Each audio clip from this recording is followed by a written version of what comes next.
Wow, what a difference. The Talkbuster podcast. Hi, I'm Chris Chipman. You may remember me from such podcasts as the Chipman Brothers Tangent and Creating Geeks, a parenting podcast of great responsibility. I'm here to bring you back to the late 90s, early 2000s, a time of Amrays and clamshells, a time of late fees and VHS tapes being replaced by DVDs, a time of stale gumballs and overpriced candy. Yes, that's right. I am talking about the time of Blockbuster Video, the Walmart of the video rental industry, the mom-and-pop video store killer, the corporate big choice video store that everybody loved to hate. Blockbuster is mostly gone now.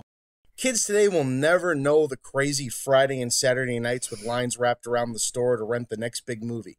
No more will regulars who are in the know arrive at 10 a.m. on Tuesdays to snatch up the new rentals that week before the weekend rush.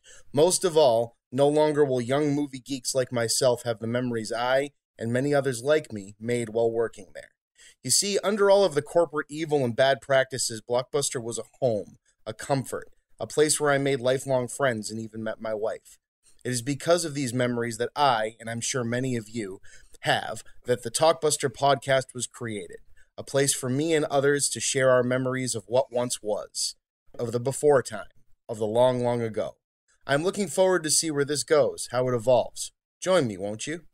Hey, everybody. Welcome back to another episode of the Talkbuster podcast. As always, this is your host, Chris Chipman, a.k.a. The Chippa. Before getting into our very, very, very special guest for the day, I wanted to thank my $15 or more a month patrons. They are Mason, Christopher Finnick, Patricia Chipman, QK Campbell Jr., Alex Peregrine, Kevin CV, Mike the Gatherer, Tyler Freshcorn, Mark Price, and Collaborating Online, and my newest patron, Sean Zoltek. Thank all of you, particularly during these ridiculous times, for being interested in helping me continue doing this. So I really appreciate it. Today's show, because it is a very special show, is brought to you by the Blockbuster Video in Bend, Oregon, the last one on the planet. Still going strong despite this virus trying to take all of us out, including them. And that brings me to my very special guest. Once again, I am joined by Sandi Harding, the general manager of the last Blockbuster in Bend, Oregon. Sandi, say hello, everybody. Hello, Chris and everybody. So Sandi, you were telling me before we started this, you're actually in your car on your way to Target to pick up movies, which is really cool. I am. It's a busy life that I live. But yes, our own loan distributor for movies that we had left actually is going out of business because of this whole coronavirus thing. They were actually paring down already, and then with all of this chaos that's going on around the country, they're just not going to survive that with this portion of their business, so they're shutting it down. So that leads me to having to buy all of our movies now every week. So I was bright and early yesterday buying things, and today I'm finishing up the last little bit. That's awesome. It's crazy. It's not awesome that they're closing, but it's awesome that you're still able to keep going and find places to buy the movies. I always find it funny talking to you about, Blockbuster. It's so different from when I was there, of course, because you're the lone one now. It being, back to being a mom and pop, in the trenches, just driving around looking for movies to fill up the walls. So instead of, the Targets and the Walmarts and everybody being the kind of the enemy in terms of video sales, they're the places that are supporting you and helping you stay in business, which I think is really cool, how that full circle turnaround.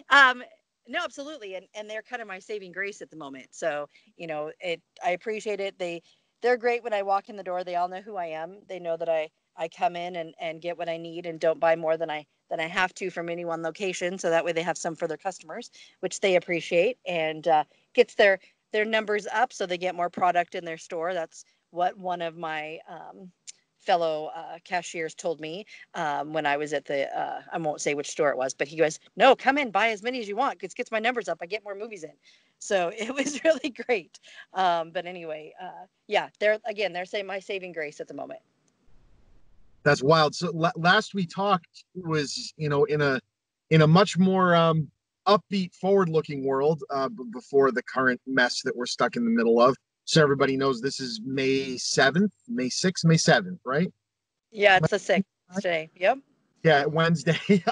Just so you know when we're recording this, but you guys have managed to be able to stay afloat during all this. So obviously, yeah, I want to keep this on the positive side. We don't have to go into, the world has enough negative in it, but I mean, when this all started, like how was the progression of how it affected you guys as a store? I know around here, obviously it was, you could still go in places for a little bit and then you couldn't go anywhere and then places closed. But what was the, kind of story of how it affected you guys? Yeah, no. At first when it happened, we all kind of sat back and went, okay, wow, what's going to happen? What's going on? First thing I ended up doing was cutting our hours. I was watching like Home Depot and a lot of the retailers around town were all shortening up their hours to keep their employees safe. And they were, closed a couple hours early. So that was the first thing I did is I cut every day down a couple of hours and changed the schedule up. I had a couple of employees that reached out right away that excuse me, have family members that are compromised. And so they were like, I don't feel safe being there. And I'm like, no, no, no, stay home. Don't worry about it. We use up your sick time. Oregon has that sick pay law. And so everybody has sick time accrued. And so I was like, let's go ahead and use that up and don't worry about it. Stay home. Um, and then Governor Brown put out the notification that she was going to shut down all non-essentials with limitations. So instead of just blanket shutting down like New York State did, she actually said, okay, these specific stores and retailers have to close. And, she said movie theaters, tattoo shops, hair salons, the local clothing stores, things like that, indoor malls, those all had to shut down. But anybody who was not on that list, which included us, could stay open if we could maintain our 6 feet social distancing and put in tighter restrictions to keep everyone safe. And so the first day, that was on a Monday. So Tuesday morning, we opened up, and I wasn't really sure how things were going to go. And there was 3 or 4 of us in the store at the time, and we still have movies to check in, make sure nobody has late movies and all that kind of stuff. And so we were doing that, and I was limiting how many people were coming in and asking everybody to stay, 6 feet apart and be safe. But the first few days, I'm sure you guys realize this too, where you're at, that no one really knew how to act. No one really knew what to do, and everybody was kind of still on the well, we'll be okay, not really thinking it was like super serious, and that I mean, realizing it was serious, but not really realizing the impact it was going to have on the country in the first few days. And so what I was noticing is that I would let 3 or 4 people in and then a family would come in, and before long everybody was converged in the same area. And Yep. so I was like, this is not going to work. I'm not going to be able to maintain our social distancing. And from working in a store that the aisles are only 3 feet apart. It's like 3.5 feet. And so there's no way I could have multiple people in the same aisle and be able to maintain social distancing. So at that point, after talking to Ken, we decided the best case scenario would be to go ahead and shut the store to the public. And so that's what we did. But we were still there every single day doing check-ins to ensure, again, that no one had late movies. And you know how that goes. We didn't want to come back after however long we were closed to a lot of angry people. Um, so I had reached out. We have 17 of our Movie Pass customers still that are active. And I reached out to every one of them and said, hey, every day from 12 to 4, I'm going to be here. Come down. You've already prepaid for your movies. Come in. We don't have to touch anything. I'll swap out your movies for the new releases. Because, of course, at the time, I was still getting movies in. I'm like, oh, great. I've got all these movies sitting on the shelf that aren't getting rented. And from a business aspect of it, I was like stressed out going, okay, we're not bringing any cash in. We've got all these movies that we owe money on. What are we going to do? But on a Oh, yeah. personal note, I love my employees and my customers. They're my family. And I was like, I don't want to put anybody at risk. So, I mean, the stress that I was feeling over that is not any different than any other small business in America right now, or across the world for that matter. The economics of it, that you've got to be open to be able to survive. But the personal side of it, you're like feeling like, am I making the right decisions? What can I do to keep my store alive, my business going, but yet not put anybody at risk? So the stress that you feel as a small business owner is tremendous right now across the board for all of us. But anyway, so I was kind of helping the MoviePass customers. They were coming in one at a time. I wasn't necessarily letting them in full into the store. We were meeting at the front, and I was switching the movies. We had the new releases across the front counter so they could see exactly what they were. Um, and we did that for a couple of days. We did store inventory. Oh my Lord, can I tell you? Uh, We haven't done a full store inventory in probably 3 years. yep. And we did that. And we all of us were like, I wonder how many movies are in the store. And I guessed around 12, 14,000. And Ryan was like, no, we're going to have like 25,000 movies. Well, he was the closest. We had 22,000 movies. Wow. And so if you remember before corporate closed, when all of us went to having the movie artwork instead of having the old paper sleeves with the Yep. Blockbuster ticket on the front of it, Yep. we all had those wonderful labels. Those labels over the last 5 years have they're just terrible. I mean, they've cracked, they've crumbled, the glue doesn't stick anymore. We find them all over the store. We're constantly replacing them with paper and scotch tape. Um, so 22,000 movies, probably about 2 or 3,000 of those wouldn't scan. So Oh, it was a 7.5 hour process to do this inventory. Thank God we were closed. And when we were done, every single counter and surface in the store had a stack of movies on it that had to be labels replaced.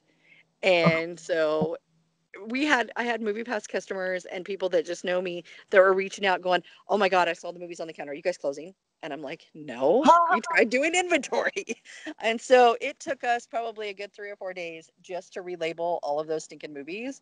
Um, but anyway, so that was, you guys understand that as ex-employees, the nightmare that became.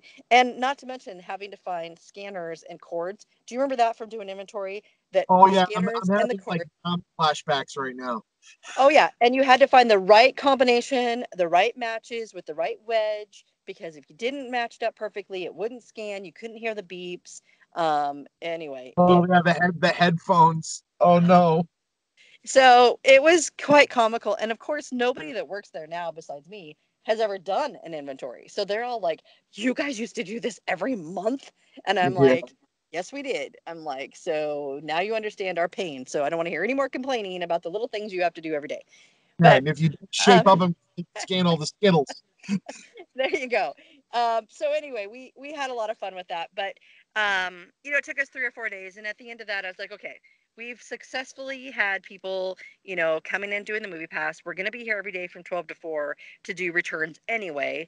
Why don't we try doing curbside service? So we went ahead and Ryan and one of his buddies painted, amateur style on the window, curbside available from 12 to 4 every day with our phone number. And so we had people coming up and calling, and we were doing curbside, and that worked pretty good for a couple of weeks. And then as I was going to the grocery stores and different places, you start noticing people keeping their social distancing. I mean, now you go to a grocery store, everybody's got the one-way arrows. When you get to Yep. the end of the aisle, you stop, make sure there's nobody else coming around the corner before you go out. So, I mean, people are finally used to the social distancing. And at the same time that I was noticing that, Ken was calling me going, hey, what can we do? Do you think we could open up and have only like 10 people in the store at a time? And I was like, I think we could.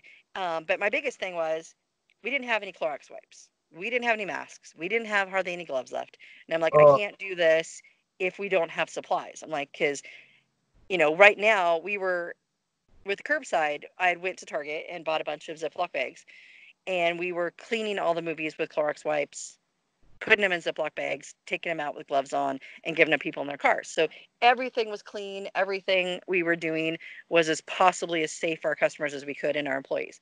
So I was like, I got to make sure I can maintain that. And so Ken got online and found us some masks. Ryan was down to the local cash and carry and buying all the gloves he could find.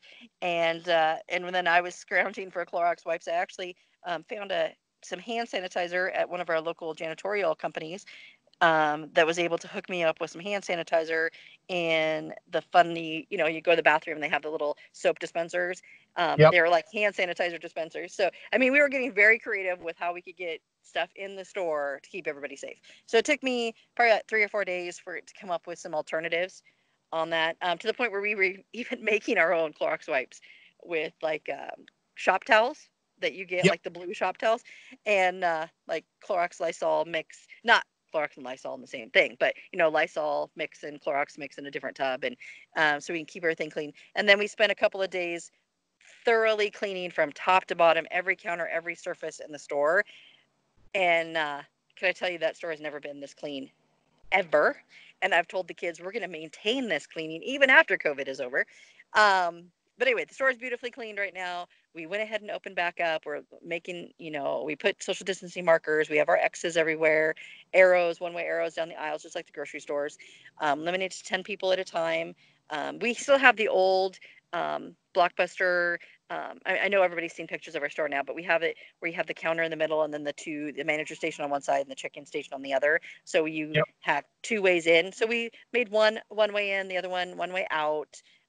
Moved everything around. We all feel like hamsters now, running around in a little cage because you have to, do a circle when you go in and out. But anyway, we did everything we could. We started opening back up. We're only open 11 to 6 every day. I'm hoping by the 15th we can start maybe being open till 7 or 8.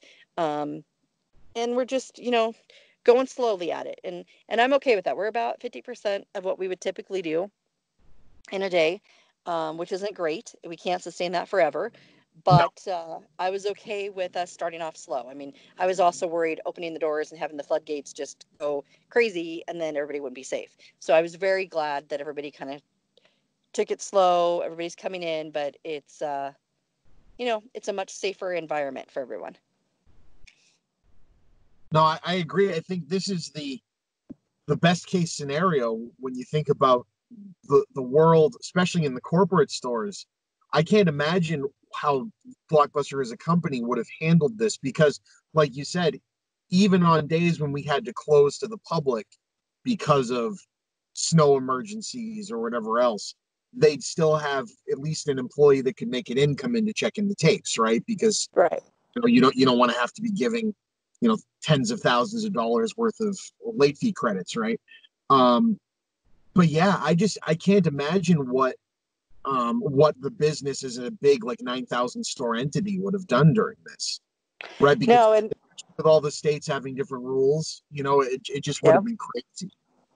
Well, and coming from the aspect of having an essential business with Ken and Debbie owning the UPS store, down the road as well, Right. having that essential business and watching what's happening there, with the social distancing and, and each one of those franchise owners, including us, we're trying, getting supplies. I think that's the biggest issue is, imagine, I mean, and the UPS stores have, I think, 4,000 or 5,000 stores. So Blockbuster had twice as many, and each one of us at the UPS stores are struggling to get those essential things that we need to keep the stores open as well. And that's an essential business. And so I could only imagine what it would have been like for 9,000 non-essential businesses trying to stay open. And, and on a, I did talk to an owner of a store in Canada because they actually also got their movies from the same distributor. So when we found out it was I think like the 10th or 11th of April or something, too late for us to order our May movies, through somebody else. But he found out the same time I did. And he was like, what are you doing to try to get movies for your store? I don't know what I'm going to do up in Canada. Because at the time he, Quebec was completely shut down. Nothing was getting shipped in or out of the city. And he's like, I don't even know how I'm going to get movies in my store. And so we were kind of talking through that, but just listening to him having the same struggles that I was, and that was just one store. I could only imagine 9,000. It would have just been insane, absolutely insane. Brandon, it makes you wonder how any of them are doing it, big to small, especially stores that are essential, right? Like you wonder, like, how is 7-Eleven handling it? Yep. Because again, you'll get gas stations are one thing, but 7-Eleven, that's still a franchised, individual owner kind of business. Like that's crazy. And Yeah, I've seen them, at least around here, they've been stepping up since early March, right? There were plexiglass and X's yeah, in those stores before anyone else, because I mean, you know, that's a congregation of people, right? It's hard to really control that, because they're open 24 hours a day.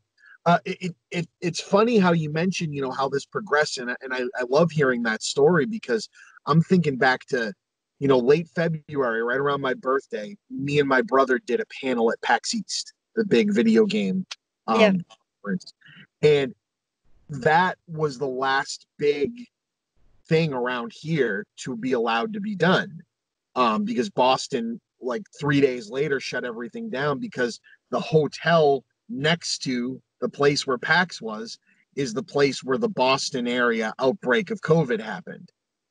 Like that was ground zero. So it's like well, here I am with my wife and our son walking around PAX. PAX was being careful. I mean, they were cleaning every controller after everyone touched it, and all the people working there were wearing masks. They were taking it seriously, because it hadn't really hit America yet, right? There were inklings of it, but it hadn't quite gotten here, and everyone was afraid. But literally 3 days later, everything was on lockdown. It was crazy. yeah, and it's just scary how, here we are in Deschutes County, and we've been fortunate enough we have not had any deaths here. I think we had one case this week, but that was the first case in like 2 weeks that we had. There's nobody hospitalized right now, which is great. Um, Compared, here and feeling everything that you guys are feeling there as far as the lockdown go, but you guys have all of those cases out there on the East Coast. Oh yeah. And I mean, Massachusetts is not that far away from New York City. I mean, you guys Oh, are pretty close over there. And I mean, we're wedged in between California and Washington. So it was just a matter of time before we were going to have them in Oregon. But we still have had, a small potatoes compared to everybody else. And we've been very fortunate for that reason. But I can only imagine being where you are, and how much even, I was talking about the stress of knowing if you're doing the right thing as a small business owner and trying to keep your business alive and whatnot. I can only imagine being in an area where you're so much more impacted by this virus.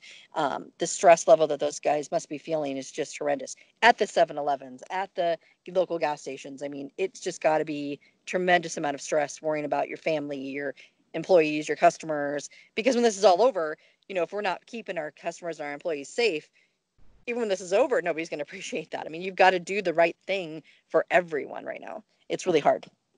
it's wild. I don't know if I told you. I don't even know if this had been happening in my life since I talked to you last. I instruct Daddy Boot Camp at Beverly Hospital, because I just fall into things. This is what happens with me. And it's a new dad class, right? Like they all take it about a month, or a couple weeks to a month before their babies come. And so the March, it happens the first weekend in the month. So I am trying to get a hold of someone at the hospital, because hospitals were starting to be on lockdown, but it was rolling out slow. So it's like, this class happens at the hospital. What am I supposed to do? So I ended up canceling it before I got a word from the hospital if they were going to, because I was trying not to pressure them. They obviously have more important things to deal with. But I also didn't want a father who was about to have a kid in 2 weeks come to the hospital and get exposed and, give it to their wife and unborn kid. And so I ended up recording the class and gave it to the hospital to give out to these dads. And Yeah. we're going to try to do a Zoom meeting thing for the next one, which I think will be pretty cool. But, you know, the whole world has to shift the way it looks at stuff. And, people might say, well, you guys are just talking about a blockbuster. What the hell? It's like, well, we're not talking about the blockbuster you're thinking of. We're not talking about, how a multi-million-dollar businessman in a tower in Dallas, Texas is getting affected by this. We're talking about, the people working for the store. That's why I made this show. It's out of the love of the interaction between friends and the small business owner on a franchise store. And I mean, this to me is the most important thing. The human story of someone actually going through this, and how you keep people employed, but also keep people safe. It's crazy out there, man. No, it is. And we were a little bit more fortunate than most because we were in a situation where Ken and Debbie continued to pay everyone, even when we were locked down. And we still had everyone coming in.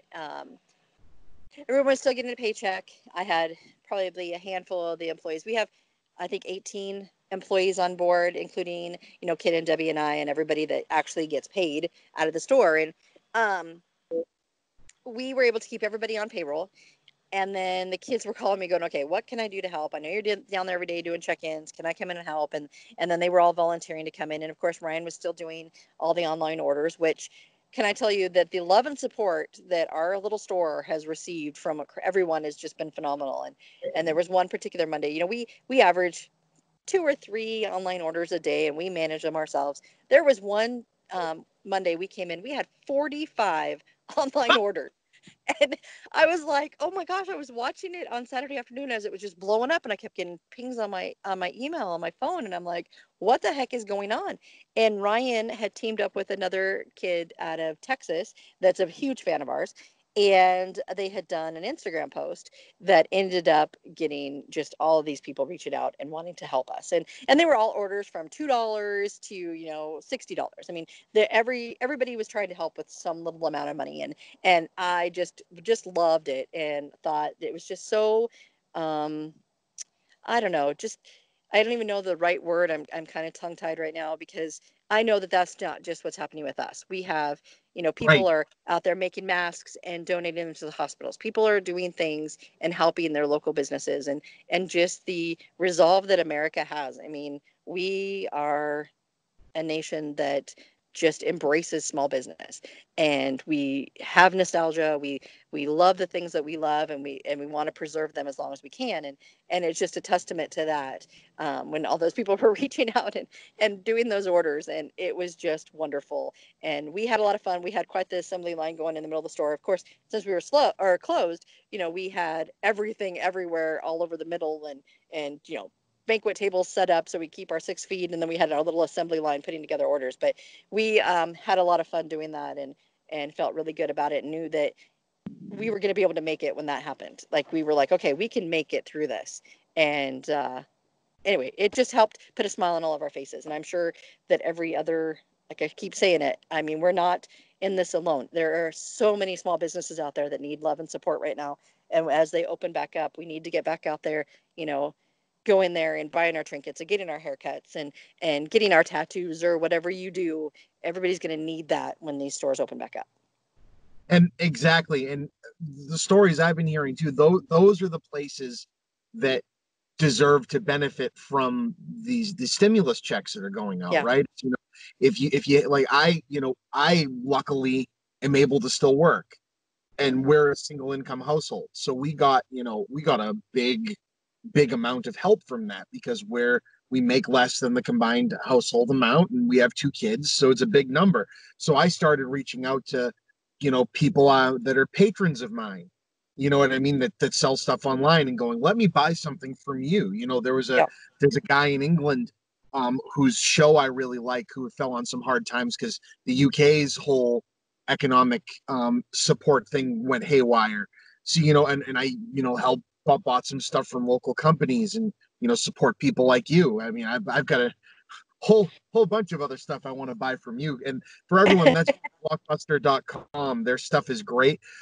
I don't know if I told you the full story, but and I'm gonna forget the guy's actual name. I think it's Gavin Dunn was the eventual person who won the signed sweatshirt from you guys, which was super cool and super awesome. And that even had Ken Tischer's signature on it, and Oh, I signed it, and I thought that was really cool. And I shipped it to him in January, and he got it 2 weeks ago. oh my gosh. So what I don't know what happened. I think what ended up happening is his apartment complex returned the sender on it, but I did it digitally, so it didn't like put my sender on it. So it got stuck somewhere in Georgia. But every time I kept calling, they were like, oh yeah, no, we got it. It's all set. It's going to go back. And then COVID happened. Yep. So, obviously it's not the number one priority, and I didn't want to like be a jerk about it. But it was a fun story for like me to show him all these email exchanges, and he finally got it, and he's getting it framed and putting it on his wall. So I can't wait to see the pictures. Well, and that's one of those things that, because we have the UPS store as well, that can, we have a team, and I keep saying us because I do the bookkeeping for them, but um, because we still have that business, I can tell you right now that everyone's staying home and everyone's buying things online. It's like peak season. It's like Christmas right now for the post office and UPS and FedEx and everybody else out there right now, because everyone's getting everything shipped to home, because nobody can or wants to go out, and do these things right now. And so, yeah, the fact that it got lost is unfortunate, but I'm sure that a lot of that has to do with just the crazy amount of volume that they're doing right now. So. Oh yeah, and I'm so glad it got to its final place because I was really bummed for all. I'm like, that's one Oh of a yeah, kind. Like, of yeah, course, that's of amazing. course, I could call and get another one, but that's not. That's you all Oh, signed that's really special. Do you know what I mean? And I was really happy that it made it to where it made it to, because I have my photos of it, and that's what I needed, and I'm glad a fan gets to have that, right? Because it's so cool. yeah. No, absolutely. I'm glad it made it to its destination. That was a fun sweatshirt getting everybody to sign, and um, it was yeah, and it's even got Sue on there. Yep. It's got everybody on there. So yeah, no, that's a very fun thing to have. So cherish that for sure. Um, wow. And this is, we do have some positive things. I know we talked about that at the beginning of this. I wanted to talk about some positive things, but Yeah. in addition to the movie coming out, which the movie, oh, I'm still nervous about watching the movie, only because I know that I'm in it so much that, you know, I'm one of those nervous movie watchers that while I'm watching movies, I'm, crocheting or knitting something, or I'm doing the dishes and I'm constantly up. I'm not a very good movie watcher for that. Like, I get the movie, but I just am always up and moving around. So having to watch a movie that I'm in, oh, I don't even know if I'm going to be able to manage sitting through and watching it. It's going to be quite an adventure for me. But that's all fun. We have a new billboard that just went up, and it went up yesterday, that I'll have to send you a picture of, but it's Please. uh, it's pretty fun. It talks about how Netflix has a algorithm and we have a algorithm, and it has a picture of Ryan on there with a phone. He was the only employee in the store that was willing to allow his picture to go up on a big billboard. And then when he saw it, he goes, "Oh my God, that's so much bigger than I thought it was going to be." But anyway, and then it has our number on the bottom. It just says, that you can call us from anywhere and we'll help you find a movie. We'll help you, pick something out that you would like. You don't have to go and deal with the algorithms that Netflix and Hulu and Amazon already have. So anyway, it's a fun billboard, and I'll have to send you a picture of it. Yeah, please get me that picture. I'd like to put that up with this episode because I think that is something that if Blockbuster had done that when we were huge, people would have groaned, because it's like, oh, look at them being stuck in their old ways. And I Yeah. think of that now as just being it adds to, like I said before, that small business like underdog thing going on right now of like, you know what? This is why we're still here, because Yeah. people have that one-on-one human contact thing like that you just don't get there. You just don't No. get it. No, and I mean there is definitely, the things about having Netflix and whatnot. We've talked about those before, and I talk about them daily with customers. There's definitely benefits of having that ability at home, especially right now with COVID, and being able to flip through there and watch things. But you do miss that personal interaction that you get from coming to the store. And I did have one lady that when we reopened, the first day she comes, she goes, "I am so glad you're here." She goes, "If I had to flip through Netflix one more time, I was going to kill myself." And I just kind of laughed, and it made me just chuckle. And I was like, "Well, we're glad you're here too." I was like, keep your social distancing. Thanks for helping us stay safe and enjoy your movie, kind of a thing. And anyway, it was just a lot of fun. It made me kind of chuckle to know that yes, there's benefits of it, but people do get to their wits end of flipping through that over and over and going, "Oh my God, same movies every single time." So anyway. Right. It's like it's become symbiotic now. Like they both can exist and be okay, Yeah. because there's some good to both sides. Like you said, if we didn't have this home shipping and Amazon and everything, you, we, people would lose it, because there's no need. No, I don't want to go to a store and browse right now. I want to go in and get the thing that I need and leave, because I want someone else to be able to have the chance to get in and get the thing that they Right. need too. So being able to click online and just have it come to your house is more important than ever. But oof. So you were saying with the movie, and again, for those that this might be the first episode of this show or first time hearing you, because it's been a bit. That's the Taylor Morden, and who's he? Is that Zeke? I forget. Yeah, Zeke Yeah, Cam. yep. Zeke's awesome too. They're making a movie called The Last Blockbuster. You can listen to my episode with Taylor about how that came to be, but I imagine the last year of it, since you guys have become the last in the world, he was saying just kind of completely changed the perspective of the movie. It kind of reminds me of Fever Pitch. Do you remember Fever Pitch? I do. So that was a big movie, big kind of movie for the whole country. But around here, they were filming Fever Pitch, and the point of the movie was going to be that a guy who's a crazy Boston Red Sox fan realizes there's more to life in that because they never win.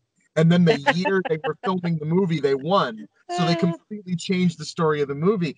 And to me, it's kind of the same thing. You know, he starts making this documentary because it's interesting about, okay, Blockbuster is almost gone. Let me make a movie about the last few blockbusters. And then his local Blockbuster becomes the last in the world. It's such a cool thing to happen during making a movie. And people listening, I don't know if you've got a chance to see the poster, the recent poster for this thing, but here you've got, Kevin Smith and man, I'm gonna bugger on names, but a ton of other stars and actors and Yeah. personalities they've got, and right up on top of all of them is Sandi Harding, just right on the top. I love that poster so much. I know, and that's the part that I'm like, oh boy, and my husband and I were talking about, because during the movie premiere, Zeke and Taylor have asked me to talk, and I was like, well, I kind of expected that I'm going to have to say something. I'm not going to be able to just go in there incognito and have a hat on and pull it down low. But Brad and I were talking. He goes, well, are you going to do a speech or something? And I'm like, well, I don't know, but I'm not writing a speech. I'm like, if I overthink this, I'm in big trouble. I am not a celebrity. I'm not somebody who does this kind of stuff on a daily basis. I've got to go in there kind of like this, where I'm sitting in my car and I just start talking about something I love and not overthink this whole thing. And so that's kind of what makes me nervous about watching this movie that I'm in. And the fact that I might sit there and actually overthink this whole process and do the same thing where I draw a blank, don't know what to say. So anyway, we'll see what happens, but Now it's going to be so much. you haven't seen it yet, right? No, I have not. Wow.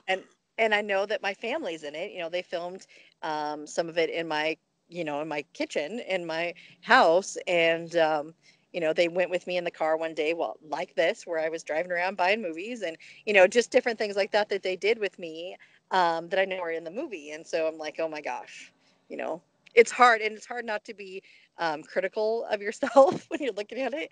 I've really over the last year and a half, I've definitely been like, oh well, you come in and you see me. I had one day that someone came in and I totally had forgot they were coming. It was a local charity thing that I was working with, and they were going to come in and interview me, and I was so busy that morning, I totally spaced they were coming, and so I wore my "I'm a Disney villain" t-shirt instead of my Blockbuster blue, because I was working. I was in the back. I had my jeans on and my t-shirt. My hair was in a ponytail, and they got there, and I'm like, well, this is what it is. And they put that up there, and I got so many comments on how much people loved that t-shirt. And I was like, well, it's a perfect shirt to wear at Blockbuster. I mean, it's a movie related thing, but I just had to deal with the fact over the last few last year and a half. I was gonna say a few months, but it's been longer than that. Of just going with the flow, just enjoying the ride, because I mean, I have a pretty cool story to tell, and my staff and I are just trying to enjoy it as much as we can. Well, and that's I think the most important thing is everyone I ever talk to on here, when because again, my show intentionally is meant to be positive things about Blockbuster, Right. but obviously people come in with baggage. No one liked the late fees, no one liked this, no one liked the corporate thing. There's all that, but one of the things that I think everyone can agree on was that there was corporate branding, and that was important. But I remember really early on at the beginning, like, you had to wear like straight khakis with shined shoes. Like, that was in the employee handbook for a while. And they definitely got more lackadaisical as it went. But what people always say is, it was those times where they allowed us to do something that was personal to us. Like, like they tried to tell you this is what you should tell the customer, but when you get to put your personal stamp on it, and so people eat that up. And I think that was a big thing they were missing, is because the company was so ingrained in society and everyone knew what Blockbuster was. I think people are more accepting to seeing an employee be able to have a personal touch, like wearing a personal movie T-shirt or making up their own name on their name tag, or having hand-drawn employee favorites cover boxes, or movie reviews from the staff. Things like that they were afraid of embracing because they were afraid it messed with the branding across the company, are things people eat up. And now someone's seeing an interview with you wearing your cool Disney t-shirt. It's like, no, this is Sandy being Sandy, not Sandy putting on a show. And that's what we like about this store. Yeah. Well, and those are the things that I remember. I don't know if we've ever talked about it before, but my husband worked at a Blockbuster when we were first married. And Yep. he worked in the day when they wore khaki shirts and the chambray blue button-up, collared shirts, and they were so rigid. Had to have it tucked in with their belt and their shoes on, and it was just fun watching that. And even when I first came, we were wearing the collared blue polo shirts, and we still have some of those. And those were that was the thing. And then as a franchise, Ken went out and got us a T-shirt that we got approved and used the ticket and everything, and we started wearing our own blue and yellow T-shirts, which are what we have now. But I remember just watching that as it was so rigid, and then as the company, it was almost sad because they didn't do that soon enough. They waited until it was already in trouble, when it was already going into bankruptcy. It was already doing those things to allow that stuff to happen, to lighten up those things. And it was really unfortunate, because I think you're right. If they would allow the stores to have their own unique personality, and I know from meeting so many managers, employees that have come and visited us and talked to them over the phone, that many of those stores did it anyway. That many of those stores still have their own personality. But I think if they were able to do that and adapt those to that within each community, it would have been so much more of a healthy environment for Blockbuster. Because you see Family Home Video, they're still going, and they're a company and a corporate. I mean, I know that they've downsized, but they still have stores out there. And the fact that they're still doing that and being successful, I'm sure they have less rigid things than Blockbuster did. And I mean, I've never been to a Family Home Video because I know it's in the Midwest, but I can't imagine that they're not embracing some of those personal things. Well, it kind of reminds me of, companies like Applebee's, which again are a big, corporate entity, and, it's just what it is. But every town they make one in, they make it look like a local restaurant. They put, pictures up from things that happened in the town. They make you feel like, even though you're somewhere where, okay, I like this brand, I like this food, I'm going to get something consistent, it's what I want, there's still a hometown feel to it that makes it feel less like you're being pandered to. It makes it more like you feel like you're welcome here. And it would have been cool. I mean, even McDonald's and other places like that have embraced those kind of things over the years. Yeah, no, absolutely. And I completely agree. Blockbuster definitely missed the boat on a lot of things. So about the movie, that premiere was supposed to be recently, right? Like maybe like a few days ago originally. It was supposed to be on the 8th. So a 2 couple days. of days. Yeah. Yeah. And then now it's in July, and hopefully we'll be able to keep that date because I'm pretty excited about getting out there. We have so many people calling, and I know I have family members that are buying tickets already and getting excited about it. So hopefully that premiere will stay solid. Of course, I want everyone to be safe. I want the premiere to be successful. So if we need to push it back, then I'm sure it'll be a tough decision for Zeke and Taylor, but we'll do what we have to do. But I'm hoping that we get to follow through. It's in July. I think it's the 15th or 16th. Taylor will tell you for sure. He'll kind of laugh knowing that I don't have it ingrained in my head, but I know it's coming up mid-July. That's awesome. Yeah, there were a couple of times recently when they were finishing up that they had posted, hey, we're going to be at the Ben store this weekend for anyone that wants to come down and be part of a movie. And I'm like, could I buy a $300 plane ticket and fly out there on Saturday? Like I was contemplating it, because it would just be wild to, I mean, just getting to talk to you guys is so wild to me, because That's so funny. Because both of our stories happened, parallel to each other, right? It's not like I went, oh, I was already in the middle of doing this silly thing when I first heard about you. So it's like this is, and same thing with Taylor, right? He moves to Bend, starts shopping at a local store, and then, oh, I'm making this movie. Oh, wait, they're the last one.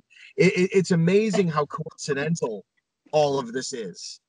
Oh, it is. It's kind of fate. I mean, it has happened the way it's supposed to happen, and um, it's just funny. And people will ask me all the time, "How are you guys still there?" And I'm like, "Oh, we're just stubborn as hell. We're just here because Yep. we didn't want to give up." And a lot of it is that. A lot of it's just dumb luck that we just happen to be in the right place at the right time for this to happen for us. And it's been great. And I have teased, and I'm like, we're the last one for a reason. We don't give up easy. So this COVID thing's not gonna take us out. So hopefully that will stay true.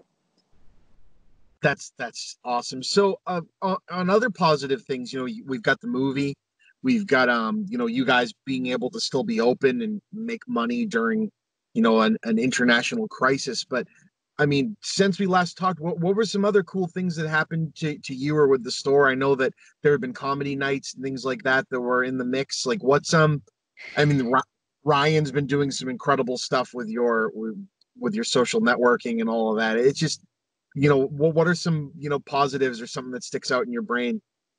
Well, it was kind of fun. We Jimmy Kimmel had a little Yep. blip on there about us, which was really funny. And if you haven't seen it, you should go on there because it's super funny. And it was also like incredibly positive. He ended it with saying, "Hey, good for them. If they can make it, so can we." And that was awesome because that was, all the different interviews and stuff that I've given. I'm like, yeah, this is great. We're the last Blockbuster, but we're not really that unique to any other small business. So let's not lose that message out there that, this is about all of us sticking together. And it was kind of fun to have him say that at the end. We had Inside Edition come back to the store. I've done a bunch of media. In fact, I'm doing a article right now with an Argentina station that they're doing like a little. I don't want to say it's a magazine article because I'm not exactly sure what it is, but I know that they're doing an article. It's a radio station I've been on before. They're very wonderful people. It was one of my favorite interviews that I did live, just because listening to their language and them speaking, it's just so beautiful that I remember the translator, would translate the questions back to me, and I'd have to think about what she said because I was so lost in listening to them speak. But anyway, doing that, we did a article with Business Insider not very long ago. That was kind of fun, and it's again the message out there. Or the love and support that we're getting. The message I want everyone to know is how much we appreciate it and how much fun this is. And I love hearing from everyone, but especially ex-Blockbuster employees. And I know that you and I are both a part of that Facebook group that is a bunch of old employees. And it's Yep. really fun to go on there and listen to it and see it and see the cool things they have that I don't. And I'm like, hey, man. But anyway, it's a lot of fun to be a part of that and to be a part of something that's so nostalgic and so much part of Americana. I mean, we definitely am enjoying all of it. But there's just been lots of positive things. We've had lots of people coming down visiting. I had a few people that emailed me that were traveling through, and I don't know if we spoke about this before, but I've definitely not kept it a secret that veterans are very close to my heart. Both my brothers served in the military, and as well as lots of family members, and veterans are close to my heart. So I had a couple of people that reached out to me and said, "Hey, we're traveling through Bend. I know you guys are closed. I really want to see the store. I heard that you guys were open for curbside. Is there any possibility I could see the store?"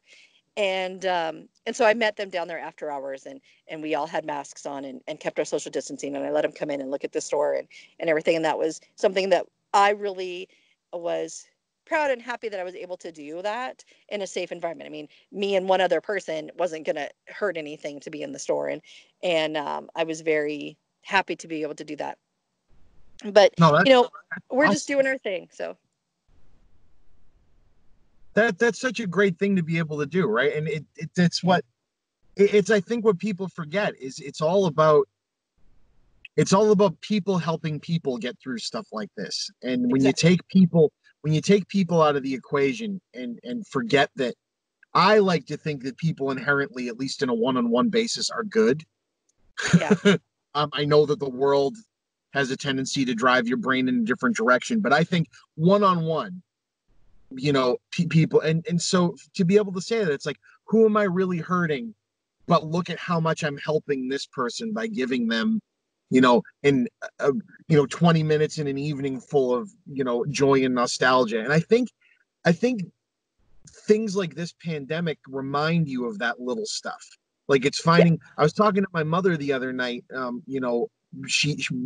my daughter and son get on the computer and do Skype chats with, all our various family members during this. And I told her, when we see each other in person, it's great, but you see each other in person enough and it becomes more commonplace. It's like, we're just kind of hanging out, doing our own thing together. I said, but on something that we don't do anymore is we don't call each other as much. No. And then putting this face to face, like Skype conversation, it's like I had a 15-minute conversation with my mom at the end of her talking to my daughter that was like, it was like we hadn't talked that well in years, and it made me so happy. And I think that's making people remember this. Like, you'd think during a pandemic, like art and things you're enthusiastic about in movies would be the first thing that you'd drop away in your life to be more efficient, but instead everybody's embracing it and investing more of their time and effort into it. And I think that's so cool. Yeah, no, I completely agree. And there's definitely those things that we're missing. And my mom, one of her best friends just found out she has cancer, and it's pretty far advanced, and so they're thinking that it's not going to be very long. And even though she lives 20 minutes away from me, I can't go over there and see her.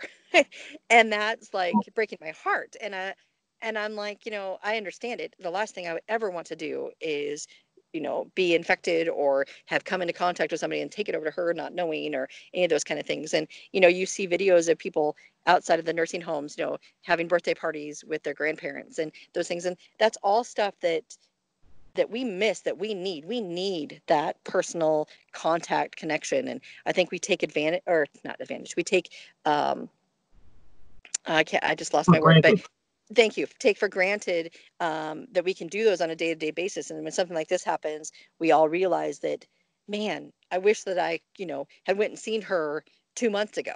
And anyway, to throw a little personal thing in there, that I feel it. I wish that I could go see my folks, and they don't live very far away either, but I'm the same thing. I work in the public and I'm there every single day. I don't want to take, I know we're doing everything we can to be safe, but I don't want to take the risk. So no, absolutely, Sandy. And it's getting about the end of my lunch break, and I want you to be able to go buy your movies.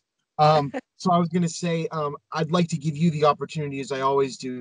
I mean, you've already said so many wonderful things, but opportunity to give a shout out, say anything, any final words, and just to let you know that that I appreciate everything you're doing, and any amount of time you ever give me on this show is an honor, and I can't wait to hopefully make it out to you this year. I'm hoping work finds a way to send me to the West Coast so I can stop and visit, because I think it's amazing. It's an inspiration, really. This silly little thing, this silly little store that we all took for granted 10, 15 years ago is brings so many people so much joy. So your chance to say anything you want, really. well, and you are very kind, my friend, and I appreciate that. From someone who's just an average citizen like everybody else, to have all this notoriety is just beyond words. I just can't even tell you how that feels on a day-to-day basis. I chuckle a little bit because it just seems unreal most days, where I'm like, if these people only really knew that I'm sitting in the Target parking lot with my hair in a ponytail and no makeup on, and getting ready to go in and try to pretend I don't belong, that I'm incognito here. But anyway, you know, if I had anything to say out there, it's just everybody needs to stay strong. Everybody needs to keep doing what they're doing. No one, I keep telling everyone, be smart, don't panic. But most importantly, remember those small businesses in your community and really give them the amount of love and support that you're giving us, because they're going to need it when this is all over. And we all deserve the ability to keep our small businesses open. So don't forget them. Give them lots of love like you have me, and that will make my day.